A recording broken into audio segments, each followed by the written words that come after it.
সম্মানিত মুসলিয়ানে কেরাম,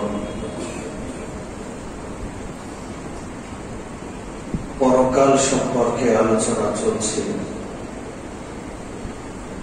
বিভিন্ন ধর্মে পরকাল সম্পর্কে কি রকমের ধারণা রয়েছে সেই সম্পর্কে আলোচনা চলছে। ইহুদিরা তাদের প্রথম দাবি হলো তাদেরকে জাহান্নামের আগুন স্পর্শ করবে না। দুনিয়াতে তারা যত অন্যায়, যত অপরাধ, যত পাপী করুক, জাহান্নামের আগুন তাদেরকে স্পর্শ করবে না। কারণ তাদের সাথে আল্লাহর সাথে আত্মীয়তা রয়েছে, তারা নাকি আল্লাহর পুত্র।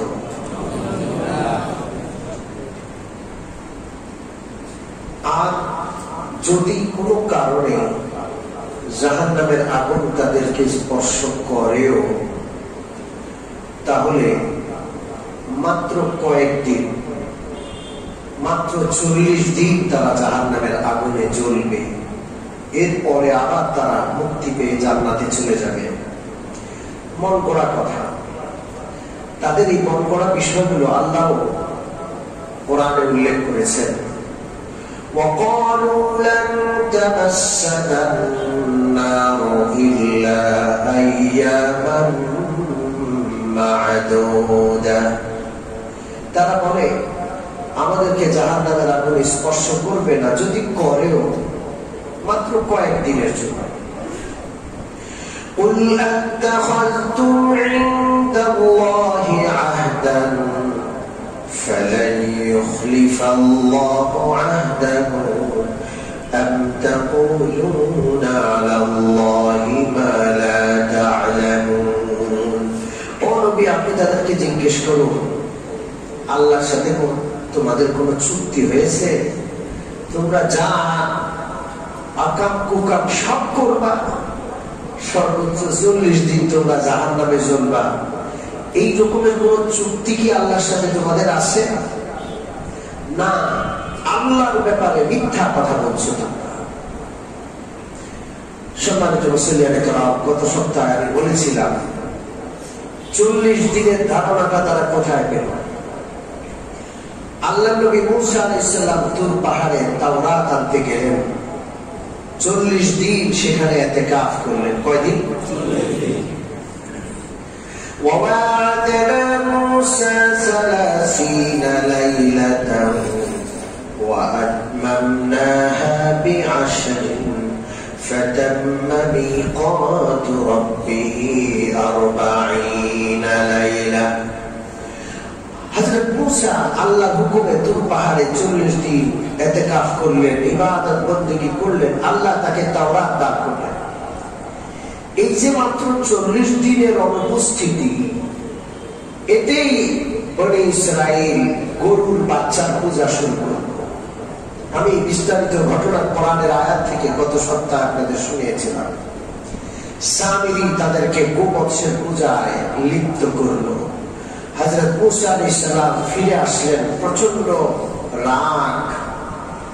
সামিরীকে জিজ্ঞেস করলেন, এমনটা কেন করলা? সামিরী বলল যে আমার মন চেয়েছে, এজন্য আমি করেছি। মূসা আলাইহিস সালাম সামিরীকে খুব বেশি সাজা দিলেন না, 2টা কাজ করলেন। 1 নম্বর কাজ, তাদের যে গোবৎসটির পূজা তারা করেছিল সেটাকে আগুনে জ্বালালেন। لَنُحَرِّقَنَّهُ ثُمَّ لَنَنسِفَنَّهُ فِي الْيَمِّ نَسْفًا। আল্লাহ নবী মূসা আলাইহিস সালাম তাদের মাবুদ, তারা যা পূজা করেছিল সেই গোবৎসটাকে আগুনে পোড়ালেন, ছাই বানিয়ে সমুদ্রের মধ্যে ছড়িয়ে দিলেন। লানানসিফান্নাহু ফিল ইয়াম্মি নাসফা। এমন মাবুদের পূজা করেছো, অস্তিত্ব পানির সাথে মিশায়া দিলাম, আগুনে পুড়ে ভস্ম করলাম, পানির সাথে মিশায়া দিলাম। ও মুমিন মুসলমান, পৃথিবীতে যারা গায়রুল্লাহর পূজা করে এই সামিরীর গোবৎসের মতো সবার পরিণতি, আগুনে জ্বালিয়ে সকলকে যদি পানিতে ভস্য করে ভাসিয়ে দেওয়া হয়, ওই মাবুদদের কিছু করার কি আছে? বলেন আছে? আর এই 1 নম্বর কাজ করলেন, তাদের চোখের সামনে তাদের মাবুদকে জ্বালিয়ে পুড়িয়ে সমুদ্রে ভাসিয়ে দিলেন। 2 নম্বর কাজ করলেন, হযরত মূসা সামিরীকে একটা বদদোয়া করলেন, أن تقول لا مساس وإن لك موعدا لن تخلفه وانظر إلى إلهك الذي ظلت عليه عاكفا। সামিরী, তোকে তেমন সাজা দেব না, তোর সাজা আল্লাহ আখিরাতে দিবেন। দুনিয়াতে শুধু একটা কথা বললাম, লা মিসাস, তোর এমন এক আজব রোগ হবে, তুই শুধু মানুষ থেকে পালাবি, তোর থেকে মানুষ পালাবে। লা মিসাস, সে যদি কাউকে ছোঁয় ওর গায়ে জ্বর হয়, কেউ যদি তাকে ছোঁয় তাহলে ওর গায়ে জ্বর হয়। এই জন্য ও পালায়, মানুষও তার থেকে পালায়। লোকালয় থেকে দূরে বনে জঙ্গলে হযরত মূসা আলাইহিস সালামের অভিশাপ নিয়ে ধীরে ধীরে সে শেষ হয়ে যায়। আমি বলছিলাম বর্তমান বিশ্বে যে করোনা মহামারী দেখা দিয়েছিল, এটার সাথে মূসা আলাইহিস সালাম সামিরীকে বদদোয়া দিয়ে যে রোগ দিয়েছিলেন, আল্লাহ তাকে যে আযাব দিয়েছিলেন, সে আযাবের সাথে কিছুটা মিলে যায়। বড় আমার কাছে মনে হয় এটা ওটার চেয়ে আরো একটু কঠিন বা এক ধাপ আগে বা এক ধাপ এগিয়ে রয়েছে।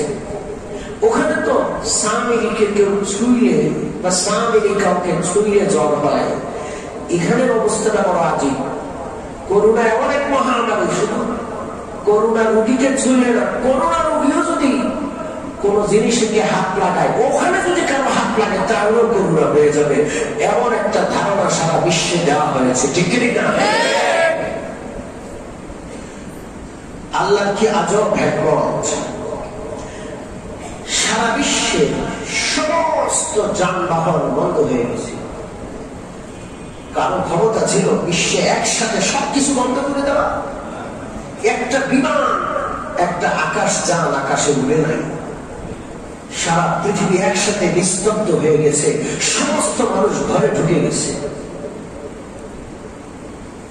সম্মানিত মুসল্লিয়ানে কেরাম, জানি না এটাকে মহামারী বলা যাবে কিনা।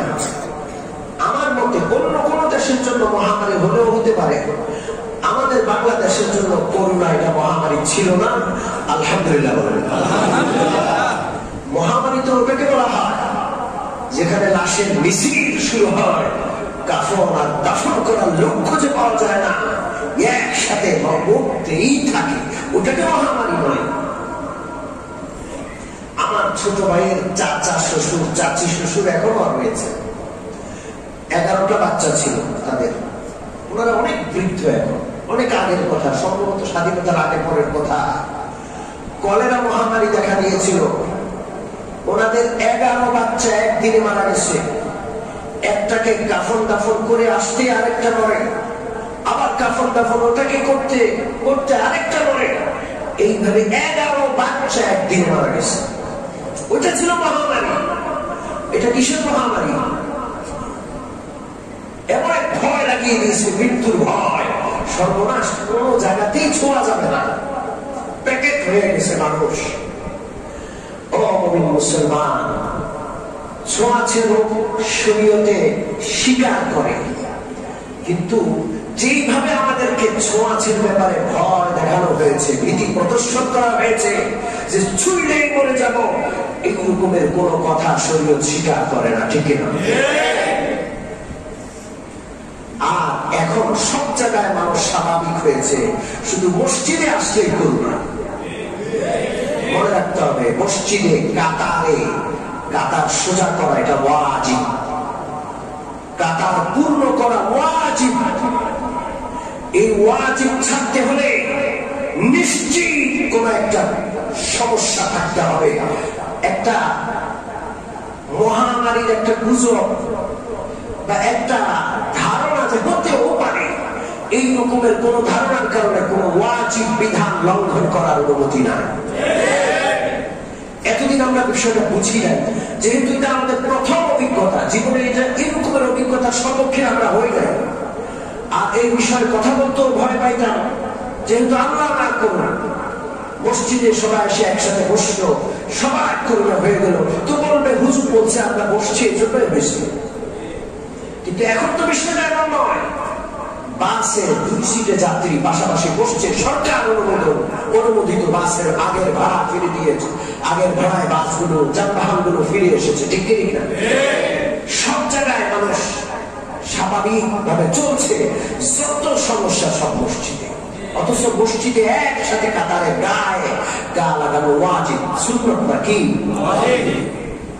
বিশ্বনবী রাহমাতুল্লাহ আলাইহি বলেন,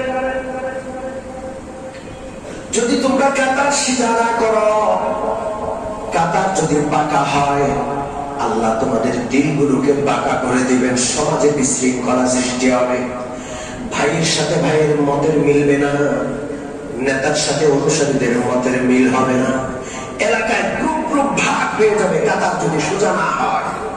বিশ্বনবী রাহমাতুল্লাহ আলাইহি বলেন, কাতার যদি পূর্ণ না করো, 2 জনের মাঝে যদি ফাঁকা জায়গা রাখো, ওখানে শয়তান ঢোকে। আমি নিজ চোখে দেখতে পাই, তোমরা দেখতে পাও না। ছোট্ট ছাগলের বাচ্চার মতো শয়তান 2 জনের মাঝে কাতারে ফাঁকা থাকলে সেই জায়গায় প্রবেশ করে। নবীর হাদিস সত্য না মিথ্যা?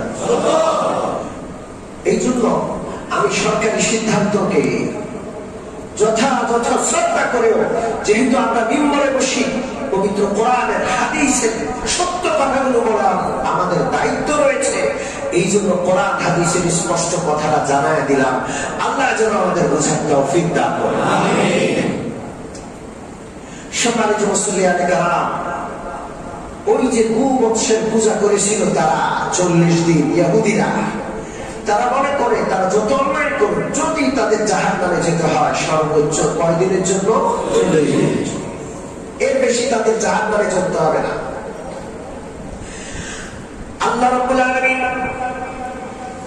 তাদেরকে বলেন, কুল ইয়া আইয়ুহাল্লাযীনা হাদু ইন জাআনতুম আন্নাকুম আউলিয়াউ লিল্লাহি মিন দুনিন নাসি ফাতাবান্নাউল মাউতা ইন কুনতুম সাদিকিন। ও ইহুদিরা, তোমরা যদি এটা মনে করো যে তোমরা আল্লাহর বিশেষ লোক, আল্লাহর সাথে তোমাদের বিশেষ সম্পর্ক আছে, তাহলে তোমরা মৃত্যু কামনা করো, আল্লাহর কাছে মরে তাড়াতাড়ি চলে যাও, বড় জান্নাত পেয়ে যাও। যদি আল্লাহর এত প্রিয় হও, আল্লাহর প্রিয় বান্দাদের অভ্যাস হলো দুনিয়ার হায়াতের তুলনায় আখিরাতের হায়াতকে তারা প্রাধান্য দেয়। দুনিয়া জেলখানার মতো, জেলখানায় যেমন কেউ থাকতে চায় না, তাড়াতাড়ি মুক্তি পেতে চায়, আল্লাহর ওলিরা দুনিয়ার হায়াত শেষ করে তাড়াতাড়ি আখিরাতের সফরে যেতে চায়। তোমরা যদি আল্লাহর ওলি হও, ফাতাবান্নাউল মাউতা ইন কুনতুম সাদিকিন, আল্লাহর সাথে তোমাদের বেশি সম্পর্ক, তাহলে মৃত্যু কামনা করো। আল্লাহ রাব্বুল আলামিন বলেন, ওয়ালান ইয়াতামান্নাহু আবাদান বিমা কদ্দামাত আইদিহিম ওয়াল্লাহু আলিমুম বিস-সালিমিন। কখনো মৃত্যু কামনা করে না, কখনো মৃত্যুকে কামনা করবে না, কারণ তারা জানে তাদের আখিরাতে কি হবে। কে বলছেন? আল্লাহ।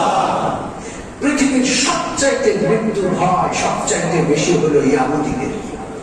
এই পৃথিবীব্যাপী সারা পৃথিবীতে আগুন জ্বালিয়ে রেখেছে ইহুদিরা, চক্রান্ত করে বিভিন্ন রকমের কুচাল চেয়ে এক দেশের সাথে আরেক দেশের বৈরী পরিবেশ, এক দেশের সাথে আরেক দেশের যুদ্ধ অবস্থা, এগুলো তারা লাগিয়ে রেখেছে।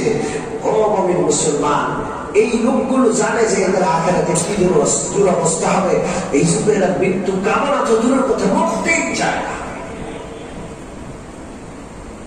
যাই হোক, তাহলে আমি ইহুদিদের কথা বললাম। ইহুদিদের ধারণা কি আখিরাত সম্পর্কে? ইহুদিদের ধারণা হলো এরা জাহান্নামে যাবেই না, যদি যায় সর্বোচ্চ কতদিনের জন্য? আপনারা বলেন, এই রকমের ধারণা যদি কারো থাকে পরকাল সম্পর্কে, তাহলে পরকালের ভয় তার থাকবে না। আর পরকালের ভয়ে ভীত হয়ে দুনিয়াতে অপরাধ থেকে বেঁচে থাকা একটা যে প্রবণতা, সেটাও তার থাকবে না। সে অপরাধী থেকে বড় অপরাধী হয়ে যাবে। ঠিক কিনা? এটা গেল ইহুদীদের।